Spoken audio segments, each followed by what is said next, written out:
everyone, here I am with another gadget that I've had for several months. You guys are a perfect reason for me to get out and try some of these things. Now this one is by Nostalgia. Usually I have the Dash, but I got this one on sale, really cheap. So what I will do is I will do a quick unboxing and go over everything. I've never worked with a Nostalgia, so I might learn a few things too. And then I'll clean it all up, get it ready, and then I will make chocolate lava bundt cakes.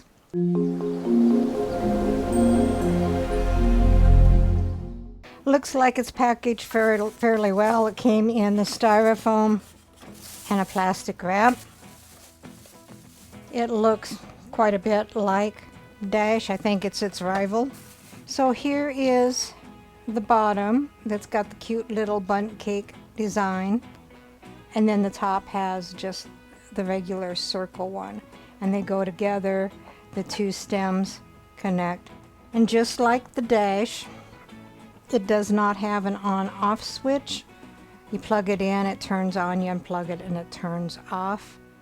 This one, when you plug it in to preheat it, instead of the light going off saying it's ready, the light comes on saying it's ready.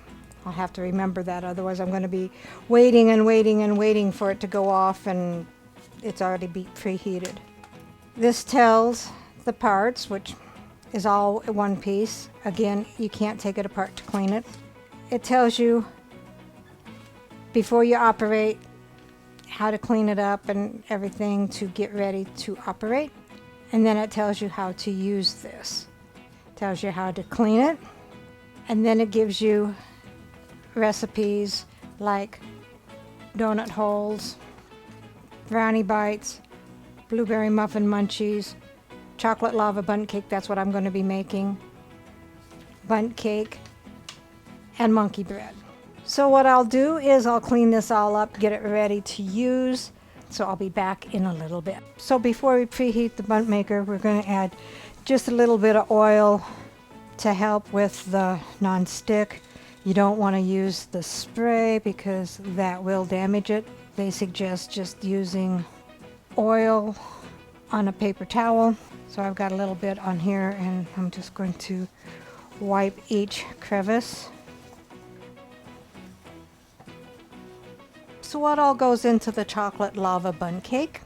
1 cup all-purpose flour, 1/2 cup cocoa powder, 1 teaspoon instant coffee or espresso powder, 1/4 teaspoon baking powder, 1/2 teaspoon salt, 3/4 cup butter softened, 1.5 cups sugar, 2.5 eggs, and if you don't know how to separate and only use a half of an egg, I'll show you in a few minutes, 1 teaspoon vanilla, 1/2 cup buttermilk, and I'll be making my own, so I'll be using 1.5 teaspoons of lemon juice and chocolate syrup. So let's begin. So the first thing I'm going to do is make my buttermilk, and you want to dump in your lemon juice or vinegar first and then add up the milk to equal 1/2 cup. I've already got the 1/2 cup, so I'm going to add this in. It's not going to make it that much difference for that little amount. And stir that and let it sit for 5 to 10 minutes. So if you are cutting back a recipe and it calls for like 3 eggs and you're cutting it in half, then you have to do 1.5 eggs. Or if you are like this recipe, it just comes with 2.5 eggs. And I'm like, I don't even want to fix this recipe because I don't know what I'm doing. But I Googled it. You put your egg in the measuring cup and then whisk that until the yolk and the whites are completely combined.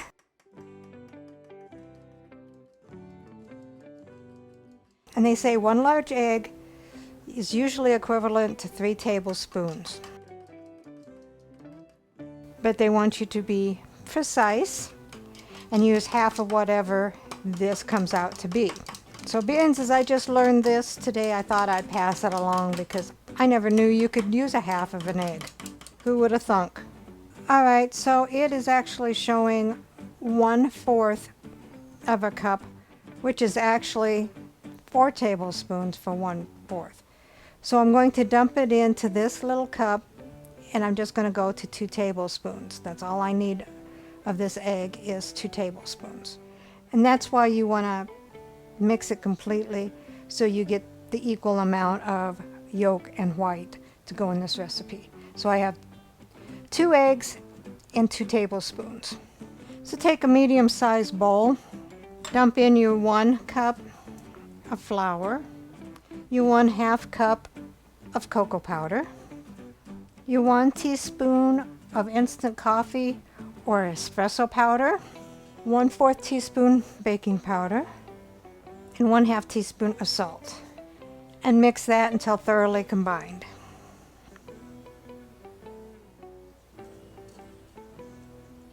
And set aside. Take a large bowl, dump in your 3/4 cups of softened butter and the 1/2 cups of sugar, and beat that until light and fluffy.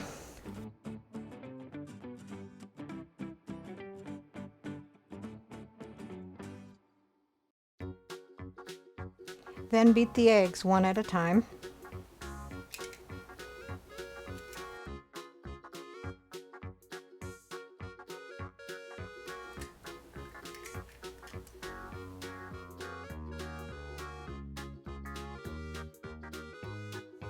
And don't forget your 1/2 of an egg.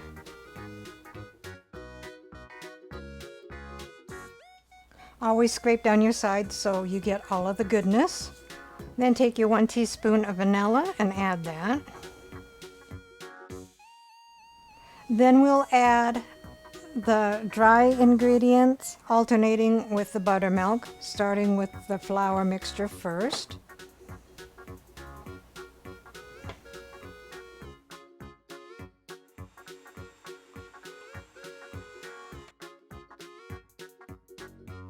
And you want to end with the flour as well.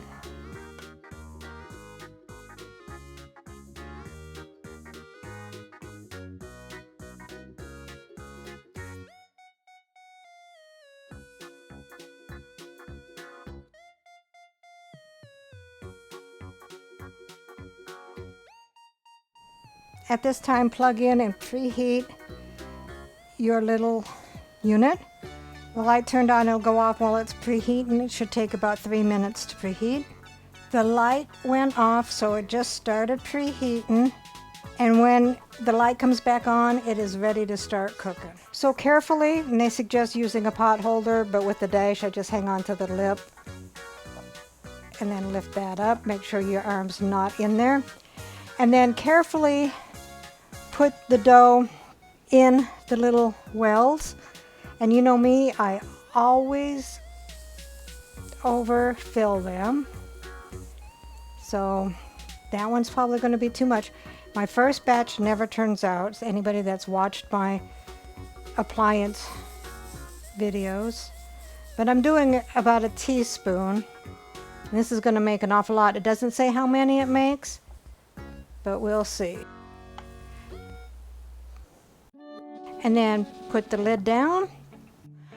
It's supposed to cook within 2 to 5 minutes. I'm going to check at 3 minutes and see how it looks. Okay, so here's what it looks like. I'm going to go ahead and cook it another minute. If it's golden brown, then you want to remove it. And I really didn't overfill that. I was really surprised. But I've got an awful lot of batter, so I'm going to be doing this all day. I'll try taking them out and see how they turn out. You want to use a plastic or a wooden utensil because you don't want to ruin the non-stick finish. And there we have it. Just put it on parchment paper on a platter, and I'll continue cooking these until I get them all done. Look how cute it has the little bundt cake lines in it. This is a perfect one. Most of them have turned out pretty good, but this one is probably the most perfect one. All right, so here's my last ones. They got a little bit over full because I knew it was my last ones.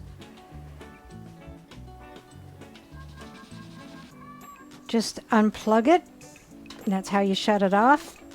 That batter made 96 little bundt cakes. It took me 2 hours and 45 minutes to make all of that. Now you can either cut the batter down to your liking. You can just use as much batter that you want at the given time and store the rest in the refrigerator. I'm not sure if you can freeze it or not, but you can save it for later. I just did it because I wanted to see how many that batter made. This would be perfect for kids wanting a treat and you don't want them to have too much. Just give them one of these and call it good. I will wait for Dave to come home. Then we will drizzle them with the Hershey syrup and he can do a taste test. So here are the chocolate lava bundt cake that I made in my Nostalgia My Mini Bundt Cake Maker. And in order to give it the lava feature, we're going to drizzle and hopefully not pour the Hershey syrup over it.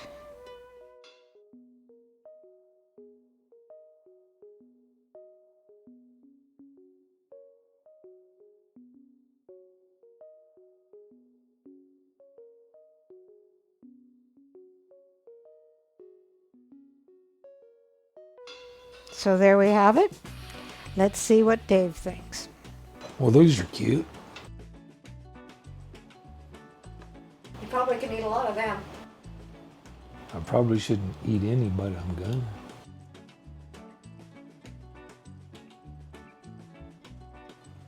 That's pretty good. I bet these would be good warmed up just a smidge in the microwave too. But they're good call.